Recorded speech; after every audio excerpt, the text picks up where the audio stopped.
The darkness spread across the galaxy like poison in water. The Vorthak had come from somewhere beyond the rim where stars grew thin and cold. Nobody knew their true origin or what drove them to consume entire worlds. They simply appeared one day in the outer colonies and began their harvest. Captain Jake Morrison stood in the observation deck of the USS Defiance, watching the stars through the thick viewing port. The human exploration vessel had been traveling for 6 months through uncharted space when the first reports reached them. Whole civilizations were vanishing overnight. The Galactic Council sent their best fleets to investigate, but most never returned. The ship hummed quietly around him as his crew of 47 worked their stations. They had signed up for exploration, not war. Their mission was to make contact with new species and establish trade routes for Earth. Now they found themselves in the middle of something that threatened to destroy everything the galaxy had built. Over millions of years, Lieutenant Amy Carter walked up behind him carrying a datapad. Her young face looked tired from monitoring the emergency channels all day. The communications officer had been tracking distress signals from across 3 sectors. Each one told the same story of terror and death. "Captain, the reports are getting worse," she said, handing him the pad. "The Zilani homeworld went dark 6 hours ago. That makes 12 worlds in the past month. The Council fleets can't stop them."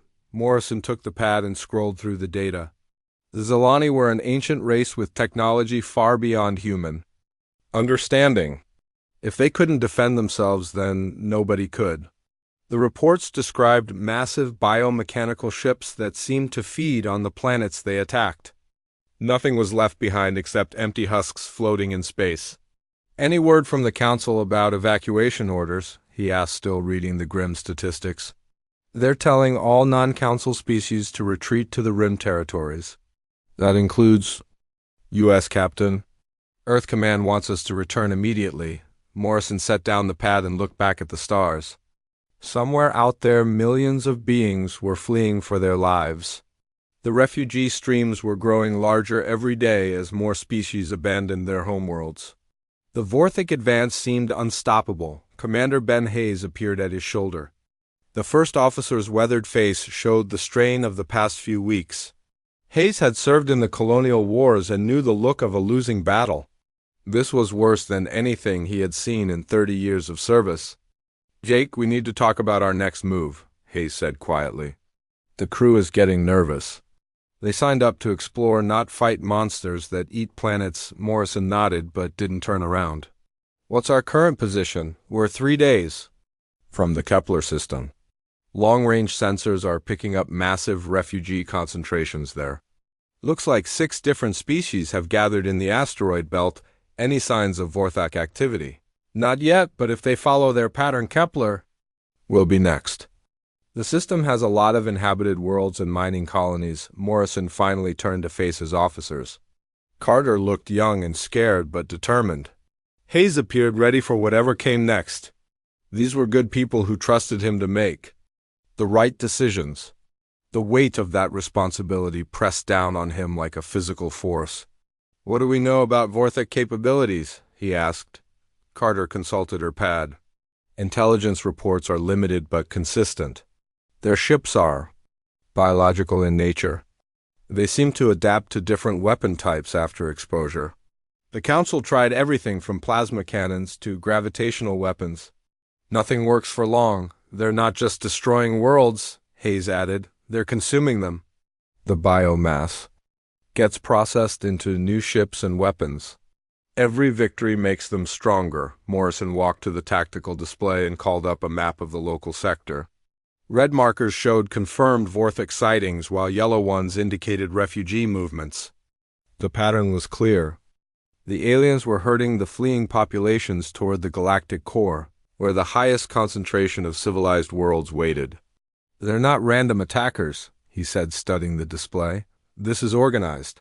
They're driving everyone toward the center where they can harvest the most people at once." Dr. Lisa Parker entered the observation deck carrying her own collection of datapads.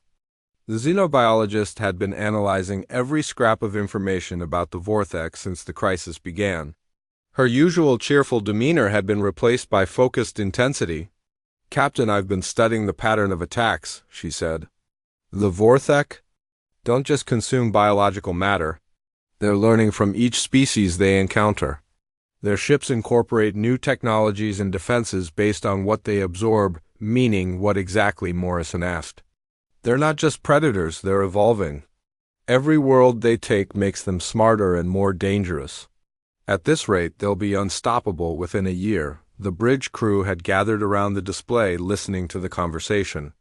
Morrison could see the fear in their faces, but also something else. These were humans who had crossed impossible distances to reach the stars. Their ancestors had survived ice ages and plagues and wars. They carried something in their genes that other species might lack. Chief Engineer Ryan Brooks spoke up from the back of the group. Captain, what are our orders from Earth Command? Morrison looked at the faces around him. We're ordered to return immediately. Earth wants all human vessels to withdraw to the Sol system. And what do you think we should do? Hayes asked. Morrison turned back to the tactical display.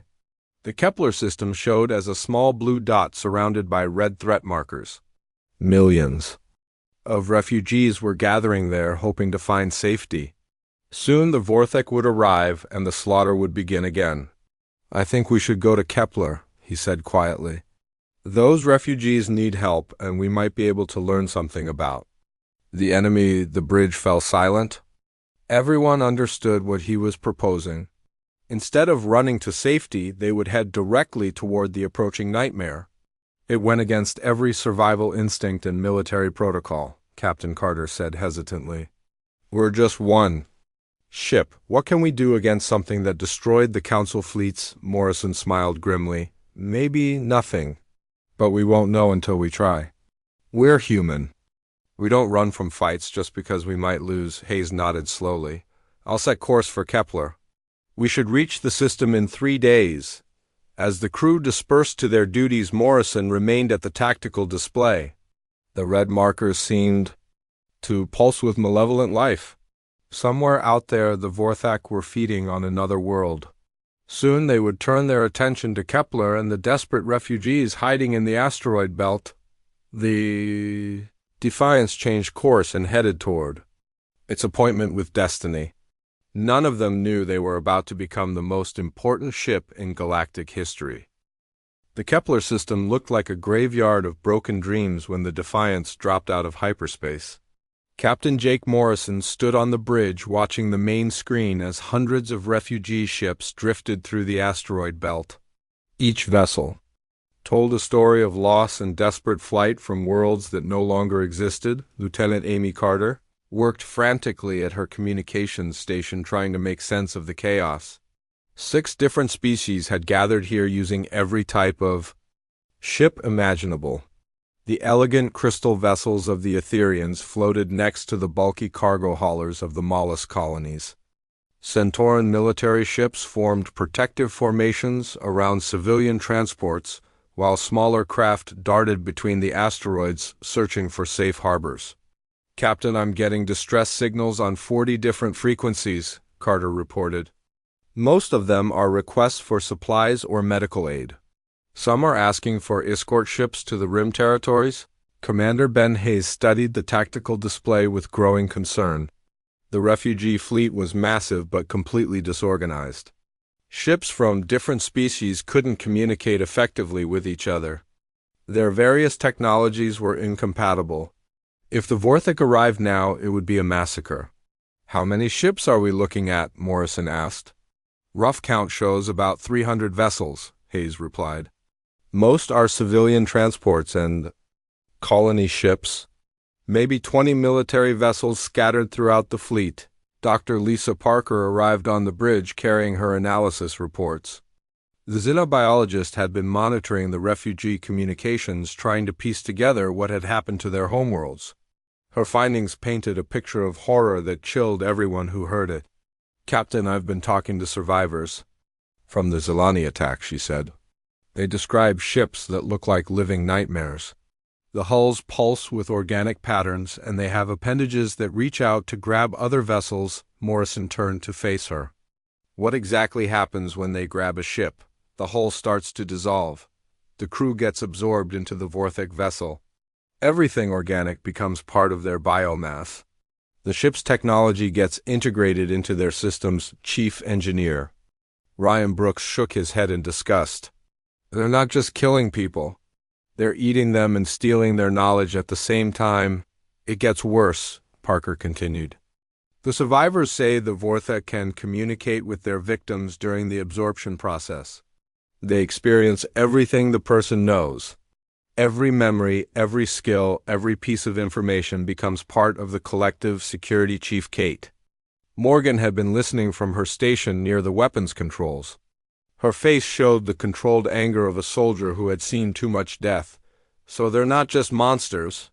They're smart monsters who get smarter with every kill. Morrison walked to the main viewing port and looked out at the refugee fleet. Somewhere among those ships were families who had lost everything, children who would never see their homeworlds again. Entire civilizations reduced to a handful of survivors hiding in the darkness between stars. Sir, we're receiving a transmission from the Etherian flagship, Carter announced. They're requesting permission to come aboard. Put them through. The main screen flickered and showed the bridge of an Etherian vessel. The captain was a tall crystalline being whose body reflected light in beautiful patterns. But even through the alien features, Morrison could see exhaustion and despair. Human vessel, I am Captain Velkarn of the Etherian Defense Force, the being said in accented but clear English. We have monitored your approach. Why have you come here? We received reports of the Vorthak attacks, Morrison replied. We came to help. Help. Velkarn's crystalline face showed what might have been surprise. You are one small ship. The Vorthak destroyed our entire fleet. What can you do that we could not? Morrison didn't have a good answer for that question. The Defiance carried only standard defensive weapons and a crew of 47. Against the forces that had consumed entire worlds, they were less than insignificant. We're human, he said finally. We don't run from fights just because we might lose. Something changed in Velkarn's expression. The Etherian captain studied Morrison's face for a long moment before speaking again. Perhaps you do not understand what approaches this system. The Vorthak are not like other enemies. They are darkness given form. They feed on the very essence of life itself. Tell me about their ships, Morrison said. They are abominations. Living vessels that grow and adapt. We struck them with our most powerful weapons, and they simply absorbed the energy. Each attack made them stronger. They learned our tactics and turned them against us. Hayes moved to stand beside Morrison. How many ships are we talking about? The fleet that destroyed our homeworld numbered 12 vessels, Velkarn replied. But they may have grown since then. Each world they consume provides materials for new ships. Dr. Parker stepped forward.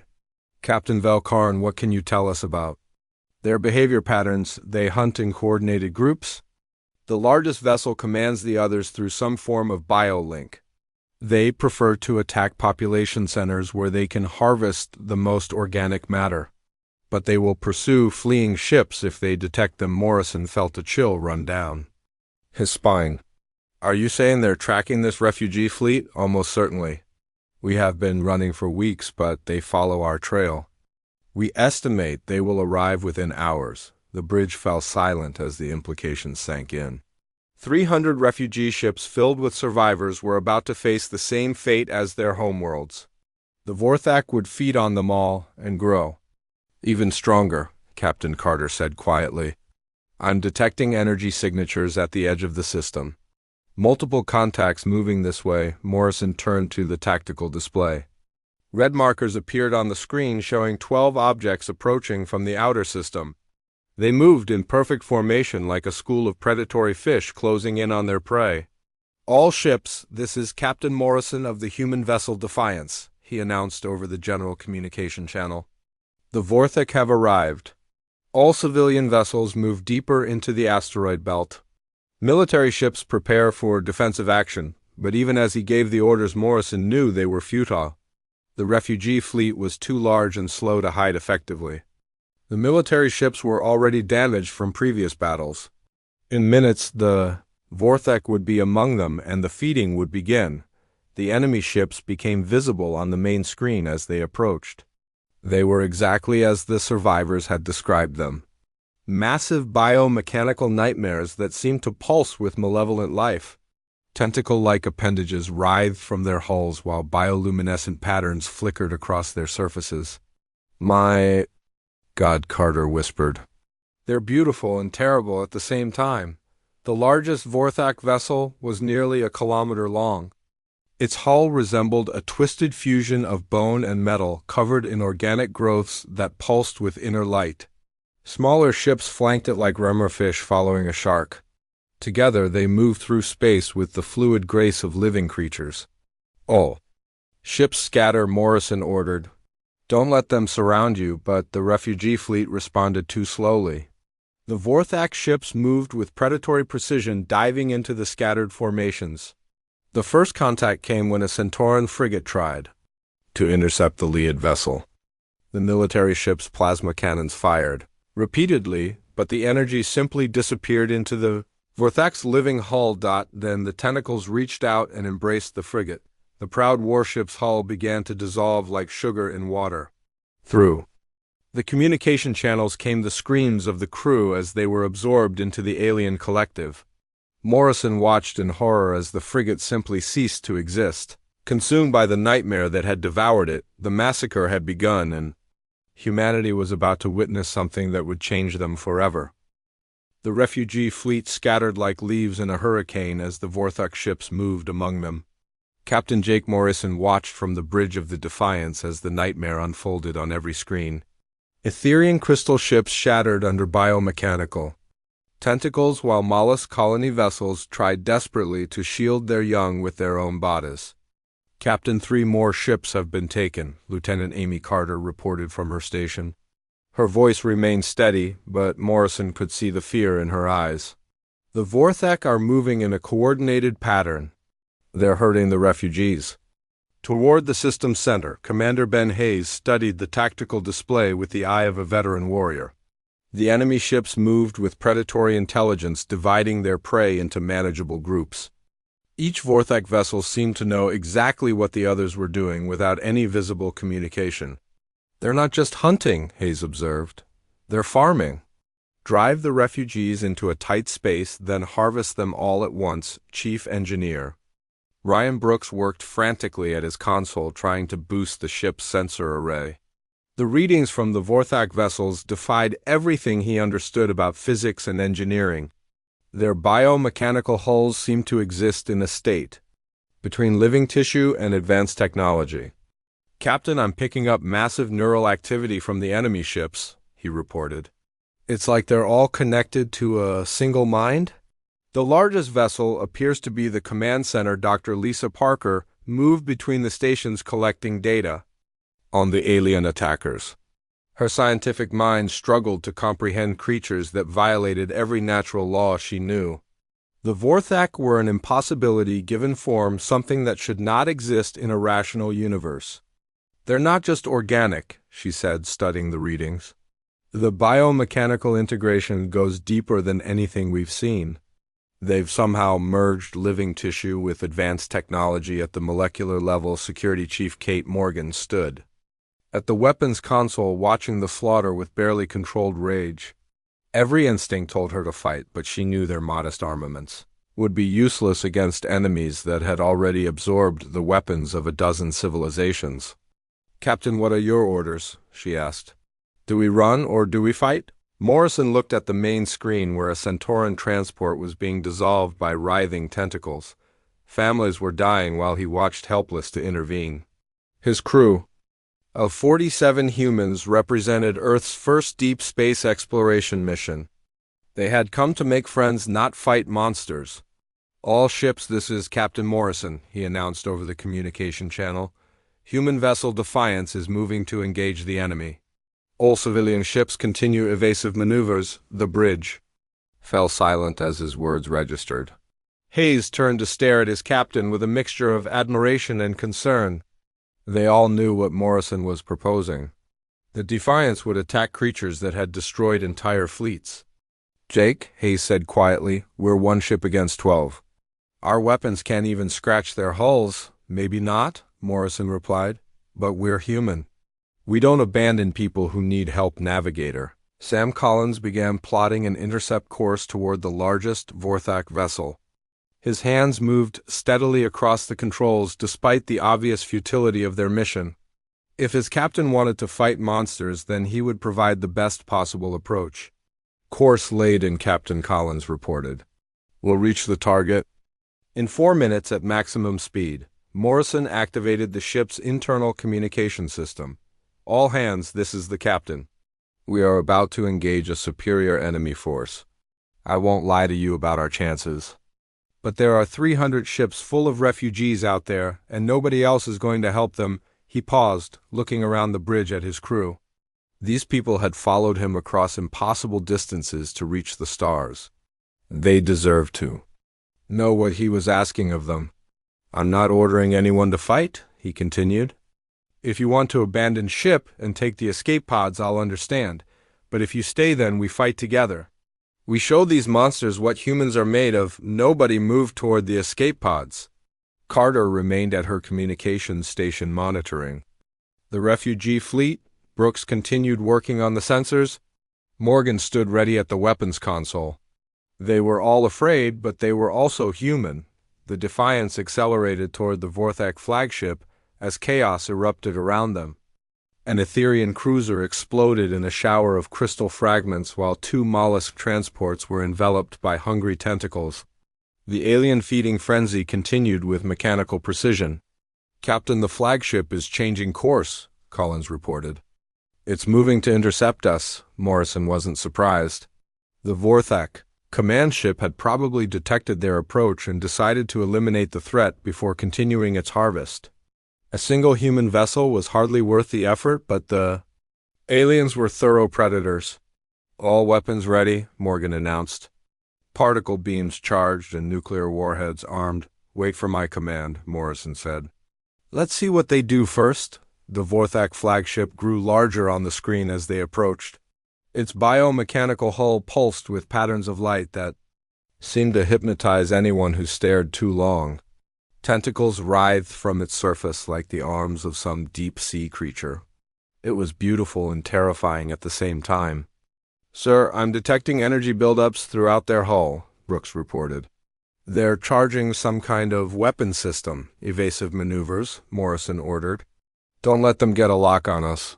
The Defiance rolled and dove as beams of coherent energy lanced through the space they had just occupied. The Vorthak weapons were unlike anything in human databases.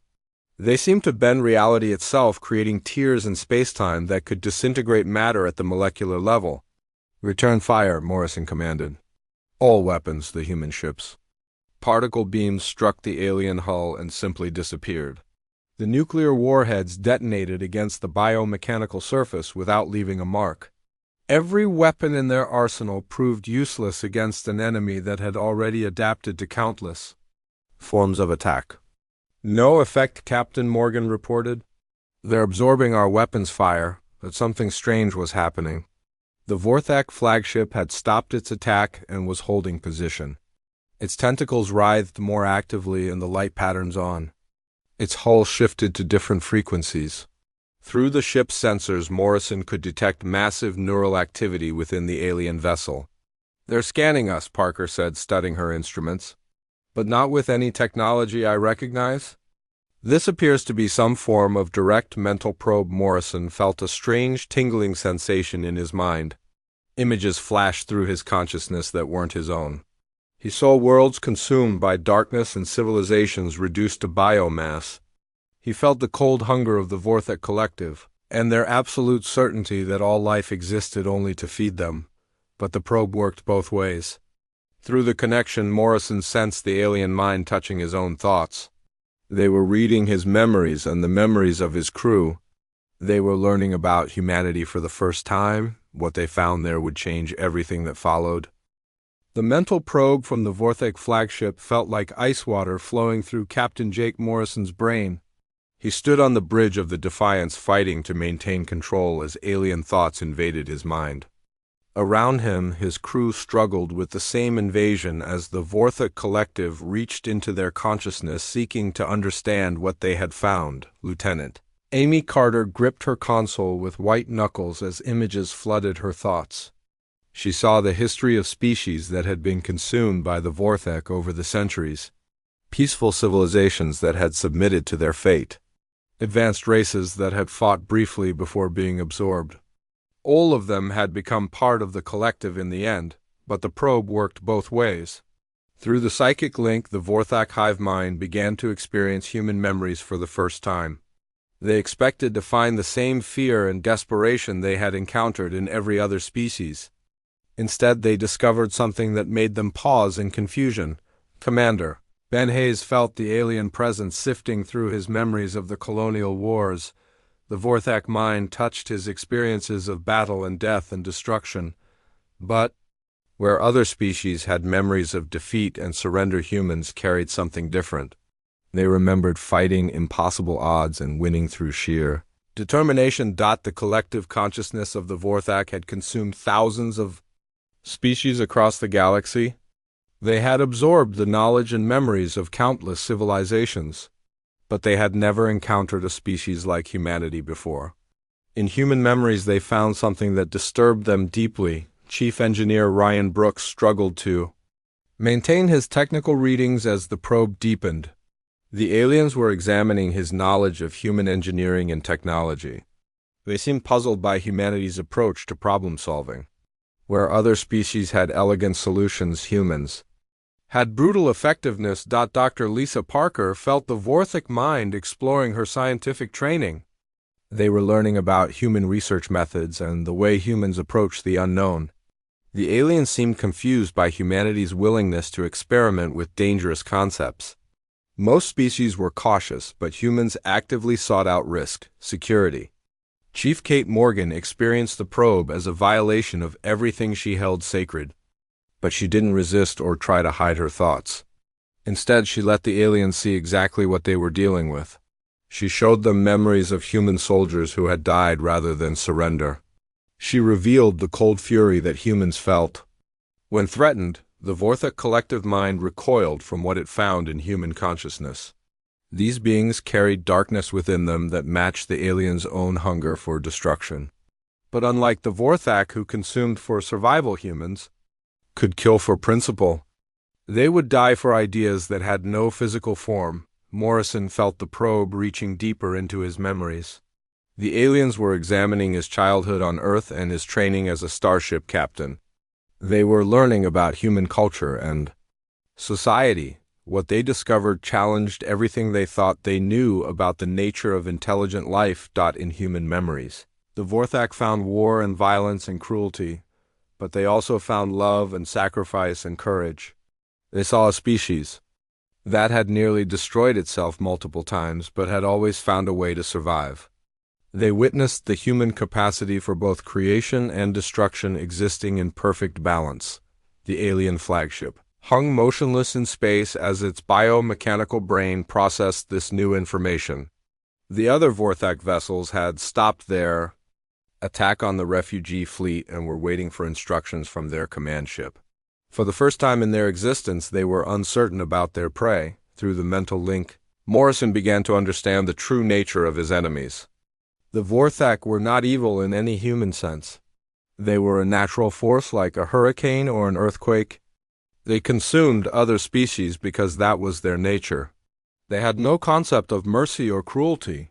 They simply existed to feed and grow. But humans were different. The Vorthak collective mind had never encountered a species that could choose to be either predator or prey depending on the circumstances. Most races were one or the other. Humans could be both at the same time. They could show compassion to their enemies while simultaneously planning their destruction. Navigator Sam Collins felt the probe examining his memories of human exploration. The aliens were studying humanity's drive to push beyond known boundaries. They seemed disturbed by the human willingness to enter dangerous unknown territories. Most species expanded cautiously, but humans rushed headlong into the void. The mental connection between the two species deepened as the probe continued. Morrison began to see glimpses of the Vorthak's true nature. They were ancient beings who had existed since the galaxy was young. They had consumed entire civilizations and transformed them into extensions of their own consciousness. They were death-given form and purpose, but in human memories they found something that made them pause. They saw images of human parents protecting their children even when death was certain. They witnessed soldiers throwing themselves on grenades to save their comrades. They observed ordinary people performing extraordinary acts of courage when, faced with impossible odds, the Vorthak collective mind had expected to find another species to consume. Instead, they had discovered something that challenged their fundamental understanding of the universe. Humans were not just another prey species. They were something else entirely. They were chaos given consciousness and purpose, Morrison felt. The alien probe reaching the deepest levels of his memory. They were examining his core beliefs about duty and honor and sacrifice. The Vorthak mind seemed confused by human concepts of right and wrong. They had no framework for understanding morality, because they had never needed one. Through the connection, Morrison began to push back against the probe. He focused his thoughts on human history and the long struggle from primitive beginnings to the stars. He showed them images of human wars and the terrible weapons they had created. He revealed the capacity for destruction that lurked beneath their civilized surface. The Vorthak collective mind experienced something it had never felt before. For the first time in their existence, they encountered a species that frightened them, not because of superior technology or greater numbers, but because of something far more dangerous. They had found a species that was just as capable of violence as they were, but with the intelligence to control that violence. The probe continued for what felt like hours but was probably only minutes. Both species were learning about each other in ways that neither had expected. The Vorthak were discovering that not all prey was helpless. Humans were learning that not all predators were mindless monsters. Finally, the mental connection began to weaken.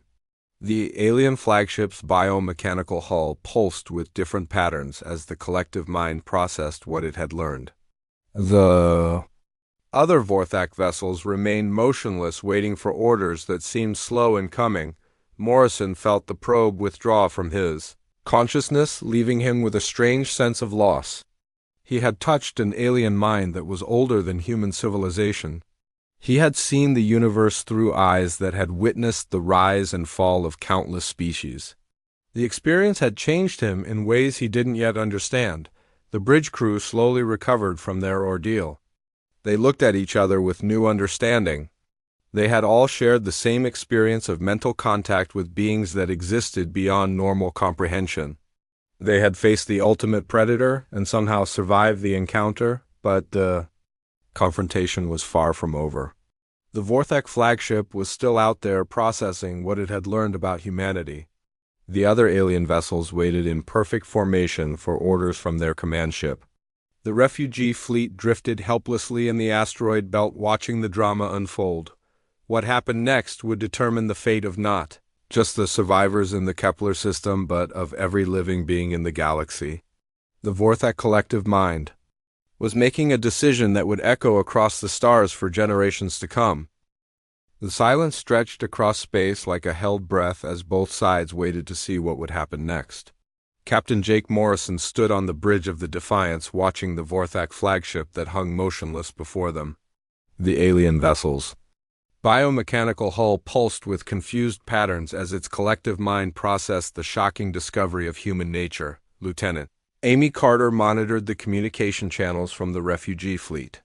Hundreds of ships drifted in the asteroid belt, waiting for the nightmare to resume. The survivors had watched in amazement as the Vorthak attack suddenly stopped. Nobody understood why the monsters had paused their feeding frenzy. Captain, I'm detecting massive neural activity throughout the enemy fleet, Chief Engineer Ryan Brooks reported. It looks like they're having some kind of internal debate. Commander Ben Hayes studied the tactical display with growing hope. The 12 Vorthak vessels remained in perfect formation, but they had stopped attacking. Their tentacles still writhed, but they no longer reached out toward the refugee ships. Something fundamental had changed in their behavior. Dr. Lisa Parker watched her instruments with scientific fascination. The readings from the alien ship showed unprecedented levels of bioelectrical activity. The collective consciousness was working harder than ever before trying to understand what it had discovered in human minds. "They're scared, Security Chief," Kate Morgan said quietly. "I can't believe it, but those monsters are actually afraid of us." Morrison felt the truth of those words. Through the fading mental connection, he could sense the uncertainty radiating from the Vorthak Collective. For billions of years, they had been the ultimate predators. They had consumed thousands of species without ever encountering real resistance. Now they had found something that challenged their very existence. The Vorthak flagship began to move again, but not toward the refugee fleet. Instead, it turned to face the Defiance directly. Its hull patterns shifted to brighter, more agitated colors. The collective mind had reached a decision about humanity, and it was preparing to communicate that choice. "Sir, we're receiving a transmission from the alien flagship," Carter announced. "It's not in any known language, but the universal translator is picking up basic concepts. Put it through," Morrison ordered. The main screen flickered and showed the interior of the Vorthak command vessel. The sight made everyone on the bridge recoil in horror. The ship's interior was a fusion of organic tissue and metallic machinery. Walls pulsed with veins and arteries, while mechanical components grew directly from living flesh. At the center of this nightmare sat something that might once have been the ship's captain. It was impossible to tell what species it had originally belonged to. The creature was now part of the ship itself, connected by countless biomechanical cables. Its voice came from speakers throughout the alien vessel. "Human vessel, the thing," said in perfect English learned from their minds. "We are the Vorthak. We have existed since your species crawled from primitive caves. We have consumed galaxies and transformed them into extensions of our will." Morrison stepped forward to face the screen. "I'm Captain Morrison of the human vessel Defiance. What do you want?" "We want to understand what we have found in your minds. Your species is unlike any we have encountered. You carry darkness that matches our own, but you choose when to release it. This troubles us." Hayes moved to stand beside his captain. The first officer's face showed no fear as he stared at the nightmare on the screen. "Are you going to attack us or not?" The Vorthak entity made a sound that might have been laughter. "Attack you?" "Yes, we could destroy your single ship in moments. But that would teach us nothing about your true nature. We have learned much from touching your minds, but questions remain." Morrison felt a chill as he realized what the alien was saying. The Vorthak weren't going to kill them immediately. They wanted to study humanity more closely. That could be even worse than a quick death. "Your species has a concept you call honor," the entity continued. "You will sacrifice yourselves for abstract ideas that have no physical form. You will die to protect strangers you have never met." "This makes no sense to us." Dr. Parker stepped forward despite her obvious fear. "What makes sense to you is consuming everything you encounter. At least we have reasons for our actions." "Reasons," the Vorthak entity repeated. "Yes, you have reasons." "For everything. Even your violence serves purposes beyond simple hunger. You kill your own species over disagreements about how to live. You create weapons capable of destroying your entire world. Yet you also show mercy to your enemies." The bridge crew listened in fascination as the alien tried to understand human nature. The Vorthak collective mind was struggling with concepts that were foreign to their existence. They had never encountered a species capable of such contradictions. "We have decided that humanity represents a threat to our existence," the entity announced. "Not because of your weapons or your technology, but because of what you are. You are chaos given form and purpose. You are unpredictable in ways that disturb us." Morrison felt his heart sink. After everything they had been through, the Vorthak were still going to destroy them. But the alien entity wasn't finished speaking. "However, we have also decided that humanity must be allowed to survive," it continued. "You represent something new in the galaxy, something we have never encountered before. We wish to observe how your species develops." The bridge fell silent as the implications registered. Hayes was the first to find his voice. You're letting us live. We are withdrawing from this region of space. Your territory will be marked as forbidden to our kind. We will not enter human space or attack human vessels. In return, you will not pursue us or attempt to interfere with our activities elsewhere. Morrison couldn't believe what he was hearing. The monsters that had terrorized the galaxy for years were retreating because of one human ship. Why are you doing this? Because in your minds we saw something that we have never seen before. We saw a species that could become like us if they chose to.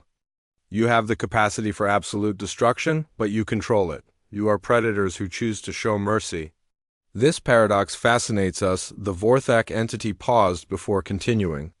We are ancient beings who have existed since the galaxy was young. In all that time we have never encountered another species that could challenge our understanding of existence. Humanity has done that simply by being what you are. Navigator Sam Collins spoke up from his station. What about the other species in this system? What happens to them? They are free to go. We have no interest in consuming them now.